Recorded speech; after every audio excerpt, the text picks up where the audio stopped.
The horrific events in Israel, with Hamas's brutal attack and the shocking loss of American lives, have once again thrust the Middle East into the global spotlight. As the world grapples with the unfolding tragedy, former President Donald Trump has broken his relative silence, using his social media platform to launch a scathing critique of the Biden administration's handling of the crisis. From the confines of Mar-a-Lago, where he remains a potent force in American politics, Trump has directly blamed President Joe Biden and Vice President Kamala Harris for the deaths of American hostages. His words, delivered with his trademark bluntness, have ignited a firestorm of controversy, further polarizing an already deeply divided nation. Trump's pronouncements, delivered in a series of posts on his Truth social platform, have resonated with his loyal base, who see in his words a validation of their own anxieties about America's place in the world. Yet his detractors have condemned his rhetoric as dangerous and divisive, arguing that he is exploiting a national tragedy for personal political gain. Trump's accusations against the Biden administration are rooted in his belief that the current administration's foreign policy is weak and feckless, emboldening America's adversaries and putting American lives at risk. He argues that Biden's perceived weakness, particularly in the wake of the chaotic withdrawal from Afghanistan, has projected an image of American vulnerability on the global stage. He points to the Biden administration's efforts to revive the Iran nuclear deal, which he vehemently opposed during his presidency, as evidence of their misguided approach to the Middle East. In Trump's view, the deal, which he withdrew the United States from in 2018, only serves to empower and enrich Iran, a regime he considers to be a state sponsor of terrorism and a mortal enemy of both the United States and Israel. Trump's attacks on Vice President Harris have been particularly personal and pointed. He has repeatedly questioned her competence and judgment, often resorting to sexist and demeaning language. He has seized on her past statements on Israel and Palestine, particularly her support for a two-state solution, to paint her as anti-Israel and sympathetic to Hamas.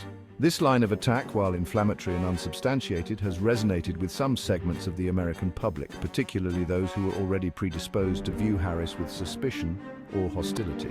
It has also served to further inflame tensions between the two political parties, making it even more difficult to find common ground on issues of national importance. The recent eruption of violence between Israel and Hamas, culminating in Hamas's devastating surprise attack on Israeli soil, is the latest chapter in a long and bloody conflict. The roots of this conflict run deep, stretching back to the early 20th century, and the competing claims to the same land. Hamas, an Islamic militant group designated as a terrorist organization by the United States, Israel, and many other countries, has long sought Israel's destruction. The group, which controls the Gaza Strip, has repeatedly launched rocket attacks into Israel, aiming to inflict casualties and sow terror among the civilian population. The October attack, however, was on a scale and of a brutality not seen in years. Hamas fighters, armed with sophisticated weaponry, infiltrated Israel through tunnels and by sea, launching a multi-pronged assault that caught Israeli forces off guard. They rampaged through Israeli towns and villages, killing civilians indiscriminately and taking hostages. The attack sent shockwaves through Israel and the world, shattering any illusions of peace and security. It also served as a stark reminder of the enduring threat posed by Hamas and the volatility of the region. Trump's criticisms of the Biden administration's handling of the Israel-Hamas conflict are inextricably linked to his own legacy on the world stage, particularly the chaotic withdrawal of American troops from Afghanistan in August 2021. The images of desperate Afghans clinging to departing American planes, followed by the Taliban's swift takeover of the country, left a lasting scar on the American psyche. Trump argues that the Biden administration's handling of the Afghanistan withdrawal, which he claims was poorly planned and executed, has emboldened America's enemies, including Hamas.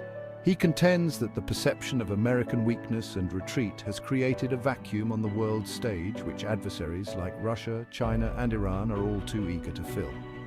While Trump authorized the initial agreement with the Taliban that paved the way for the withdrawal, he has distanced himself from the Biden administration's execution of the withdrawal, arguing that he would have handled it differently.